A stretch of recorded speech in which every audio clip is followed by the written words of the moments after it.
it's an amazing story. So, little background: when I was writing about that, I kind of knew the basics of it at a surface level. But mom and dad, we were sitting at this very table, so this is at our house in Buffalo. It was Thanksgiving, and I had written most of the chapter, but I knew I wanted to include that, but I needed mom and dad's, you know, best memories of it. And as we were talking about, you could tell that it just kept opening up.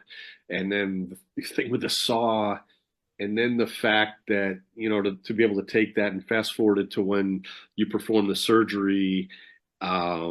And my dad at that point was still with the book I mean, he was on board with it, but kind of kept it at his arm's length. My mom was more invested in it, and she had a lot of stories about the dining hall. But I think it's the first time, honestly, and I'll press him on this. I'm going to see him this weekend. That when we read that draft of that story, I saw him listen and just nod affirmatively, and he was like, now, like, that is an amazing story or something, and a perfect way to end it. And it felt like it might have been the first time. It was kind of like a 51-49 of him embracing the book. It was just, I felt, A saw tipping point. a reaction from him. A tipping point, perfect way to say it, Tom. Yeah. Mm-hmm. Yeah, I'll tell you when I think back, and I go back to the saw, and I can picture the saw to this day. And we got really good at sectioning those chickens up and everything with that saw. But it really was one of those things where there was some risk involved. You weren't really using a pusher. You had your hand on either side of a chicken, and you were going through a bandsaw. So none of us were disappointed that we were able to get pieced chicken. Yeah. But and it also saved some hours of work, of course, which was always There a you good go. thing because that Yeah. freed up some time. But I do remember when reading the book kind of brought back the memory. But I'm pretty sure the first person we talked to about it might have been your mom when she All was right. down there in that office, Yeah. and then that kind of was the liaison to go through Ken and then your dad That's and make the change, which That makes sense. Yeah, she would good. be a soft landing to try to put Oh, the idea on yeah, Ken. I love your mom. I mean, she was great. She was always so gracious to us, and she was always in that little office right where we always were getting the dry goods, in that dry good part of the loading dock. Really, that's where her little Right. office was. Yeah. So we got to talk and stuff and all that. So it was Yeah, great. she loved you, Cliff. She did. She loved that crew, and I know she can't wait to see this. So I know Tom's got a couple of the other things here. You have I was going to say, I have a 14-inch bandsaw out in my garage. I never thought about putting chicken through it.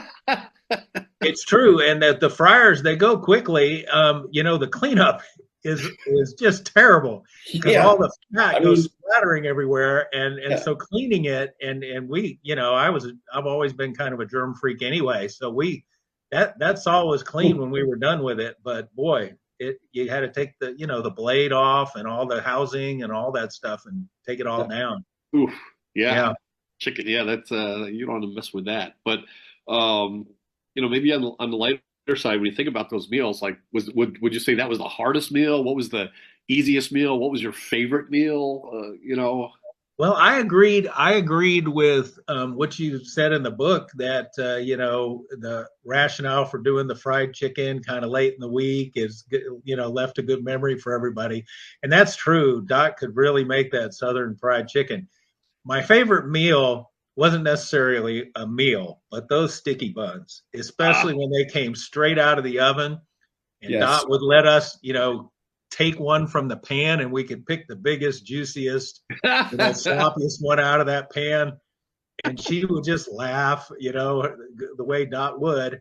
But you probably didn't need to try to come back for the second one, but the first one was pretty good. You knew you were going to get that one.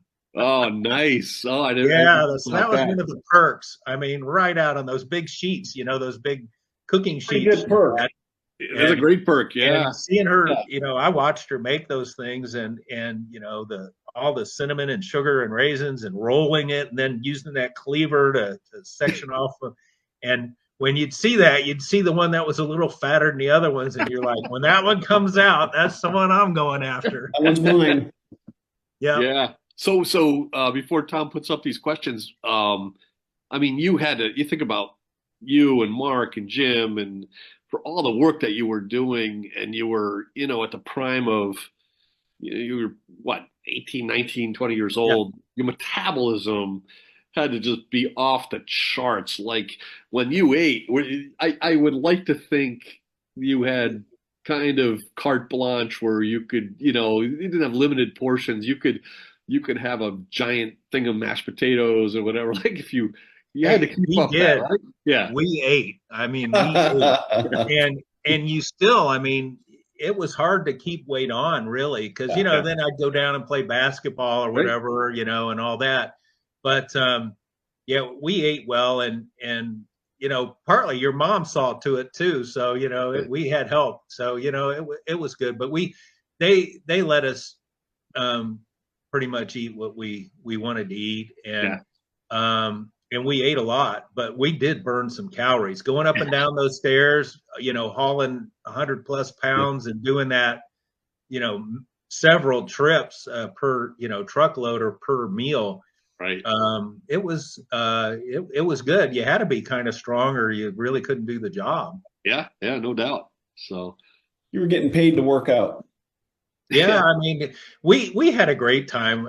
We worked hard, but we also were able to enjoy humor and each other while we were working, and then there was enough going on around camp that you could always when you were off, you had a chance to blow off steam if you had any left and play Yeah. ball or ski or whatever. Yeah, I was privileged to have like a bird's eye view of the way you guys operated and how you meshed with the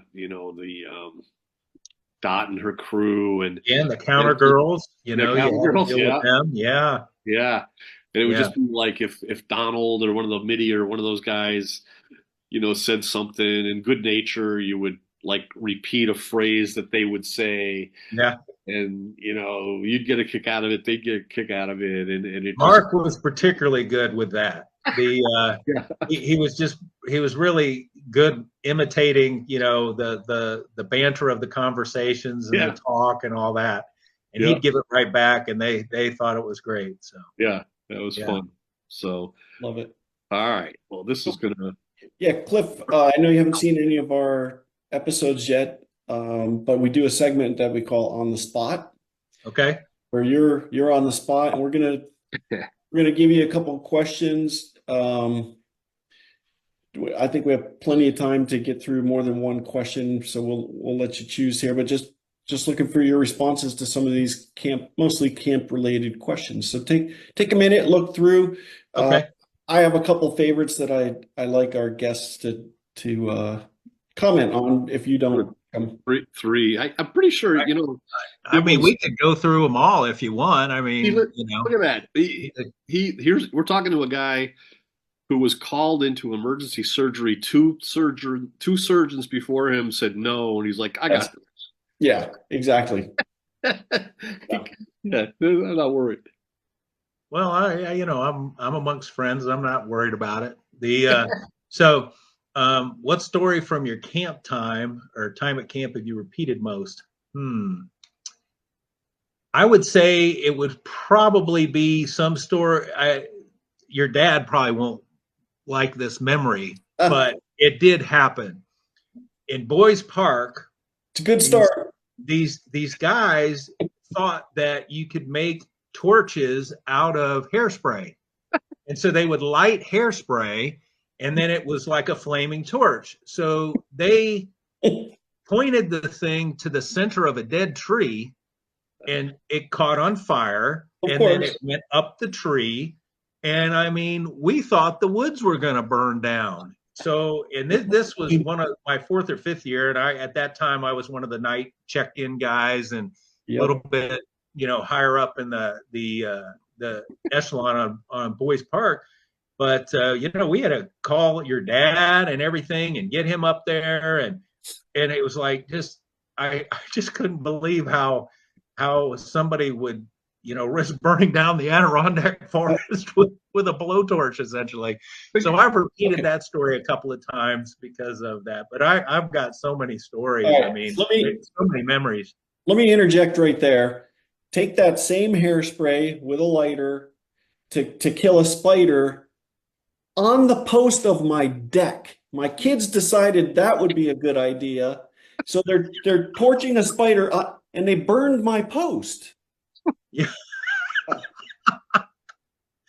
Yeah, it's amazing. Yeah. Sometimes just a little bit more thought what might be a good idea, Don't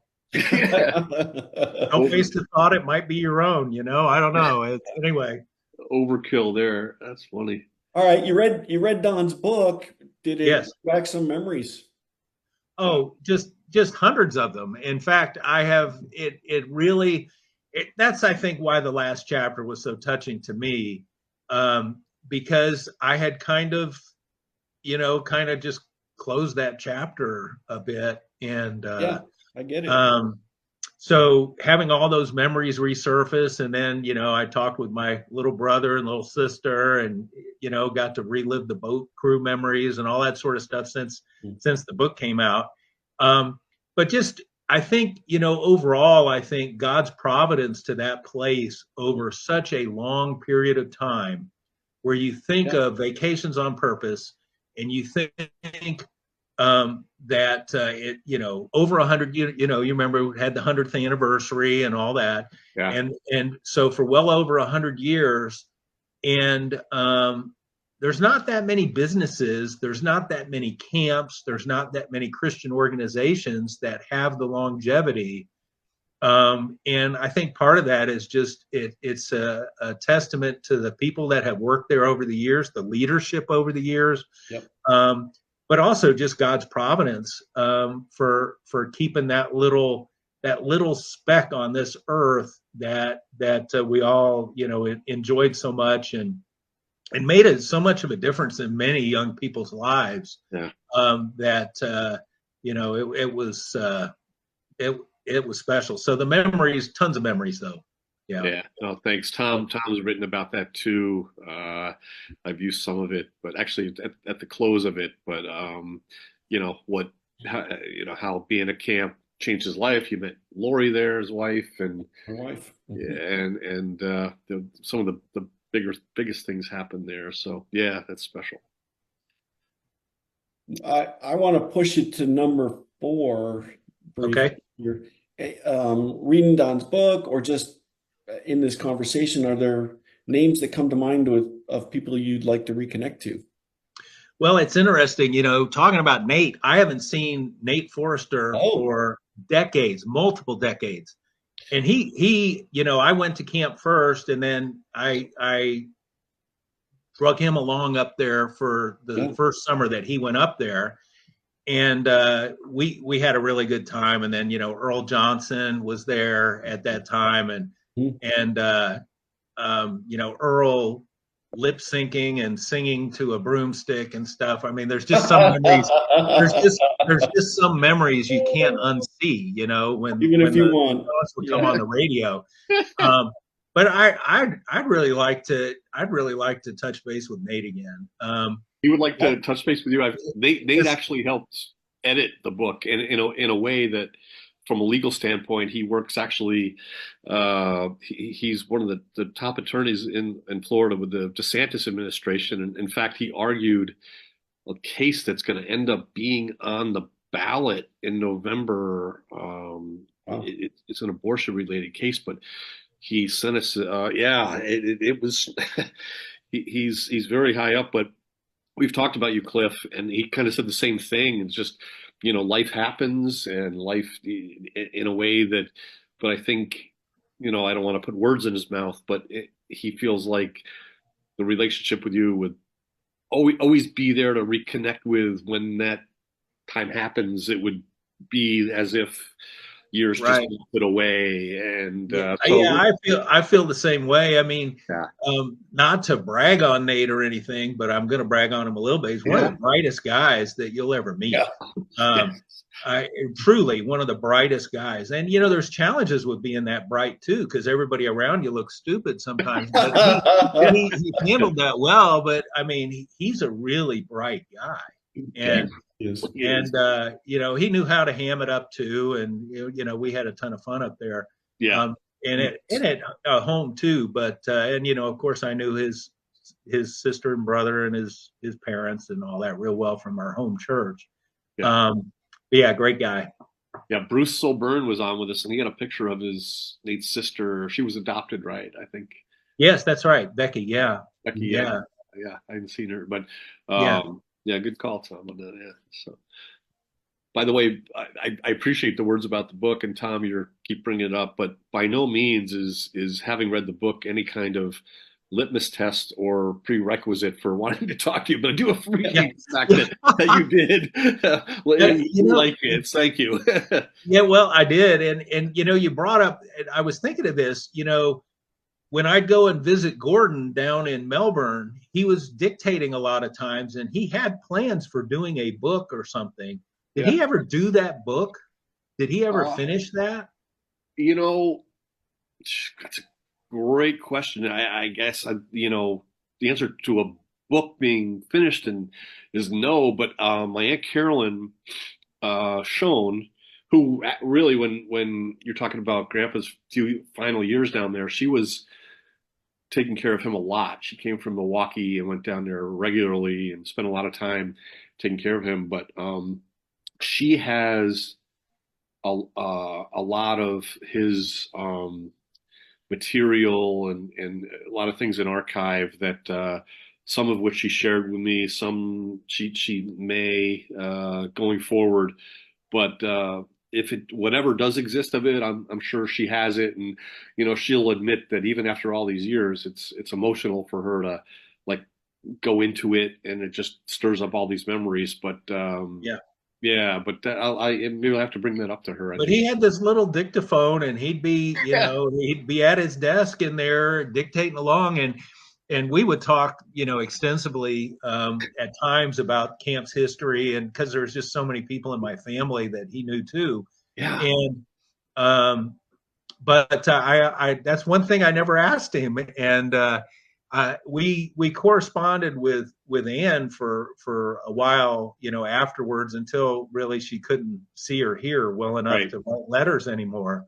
Yeah. Um, It's nice. but we did for particularly my wife did, but for years after, and she was just always such a sweet person and an encourager. So I remember my grandma Purdy talking about how much she admired your wife. That's right. Wow. I do.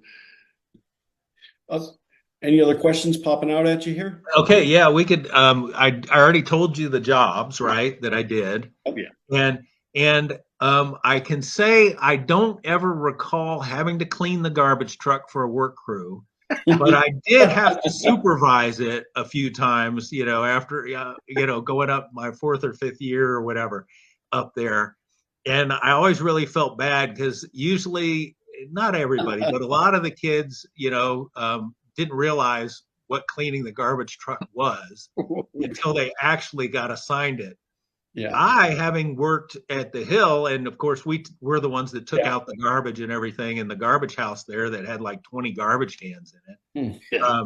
We knew what the garbage was like, so we had no interest in being assigned that work crew, but we knew there would be somebody through the week that Saturday they were going to be cleaning that garbage truck Oh, because you know, they had to earn it during the week, you know. earned it. So Right.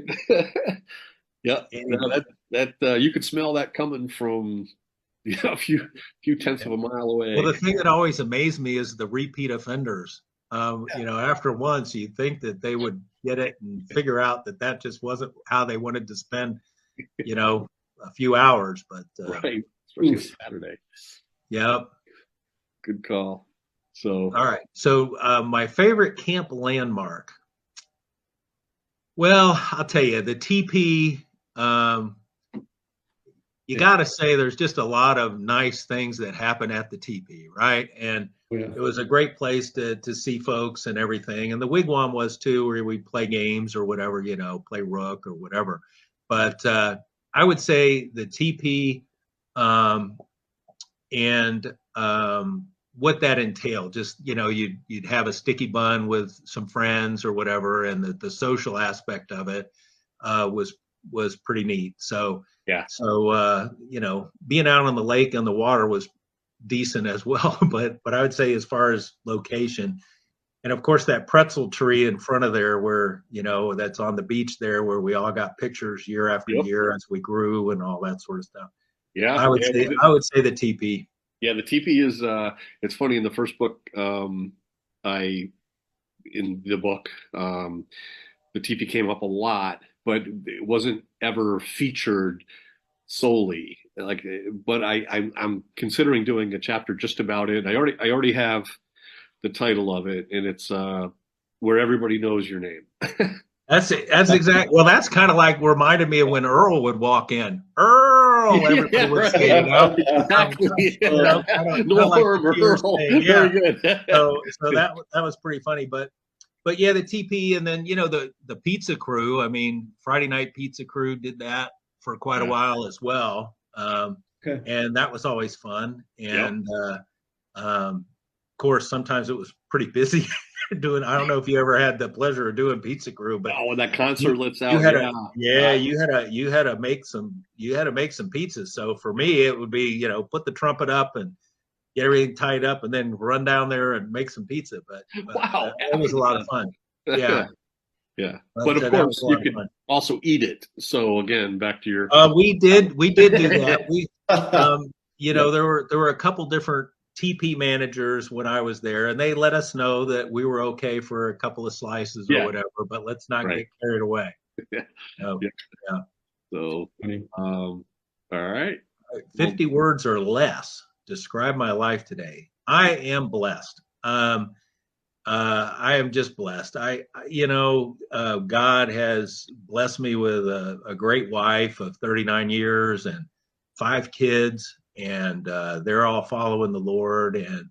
And I got 4 daughters, and basically, I'm going to go over 50 words. I don't know if I'll get buzzed or something. But anyway, this is Purdy. My kids, individuals, the couple of them are doing medical related things. One's a vet, one's a musician, and one's a pastor. And they've all been to Camp of the Woods one time, I think, early on. Maybe the oldest couple might not remember it or might not have been around now that I think about it, but certainly the oldest 2 or 3 had been to camp. But anyway, it's blessed. I basically have had a bunch of orthopedic stuff go on this last year, and so I've had 3 major orthopedic surgeries, and I'm not currently operating. I'm contemplating whether I will be a retired person from this point on or not. I'm praying about that. Yeah. The several decades, I guess 3+ decades of standing over an operating room table and operating and such has taken a bit of a toll on my body orthopedically. Not to mention probably barefoot water skiing, basketball, football, and stuff like that. But the operating certainly took a toll. Yeah, so unbelievable. What a grind it is. But you think about all the lives that you literally have saved, including ones that we talked about. Wow, it's well, I have been blessed, and I do believe that there's a lot of privilege in life that God can give you, but with that comes responsibility as well. And sure, I've been blessed. Yeah. For question 8, could you give it in the context if your favorite camp memory? If you could relive one moment in time from camp, what would that be?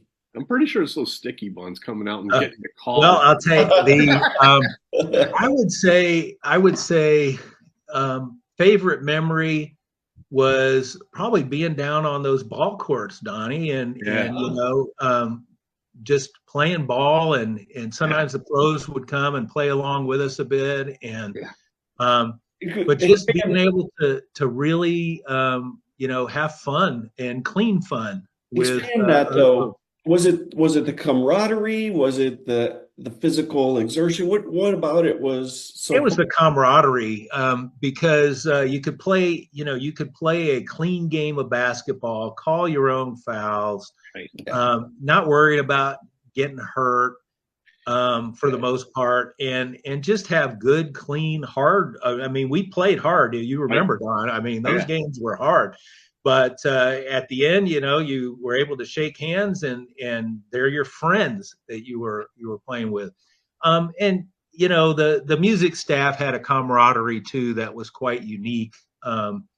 And so there's just lots of good memories there of just being able to play really decent music, Really good. with a bunch of other accomplished musicians. I mean, some of the names that you think of that you played with. I mean, Phil Smith was the principal trumpet for the New York Philharmonic. I mean, so when he'd come up and he'd do something, but even people like Margie Brake, who played the piano, and you think of those times where she played Rubber Duckling or something like that, and Rubber Ducky in there, and we knew it was being played, but it was great. She would slide stuff in there, but very talented, Yeah. and I was saddened to hear of Glenn Erickson's passing. Right. I didn't know that, so that was a toughie. He was a good friend, Yeah. That sounds like so and I singing. remember Dale from up there too. So Yeah. but lots of good memories, from that standpoint. I can tell you a memory that's a little bit funny. It popped into my head because you guys are probably familiar with Kim Hawks, right?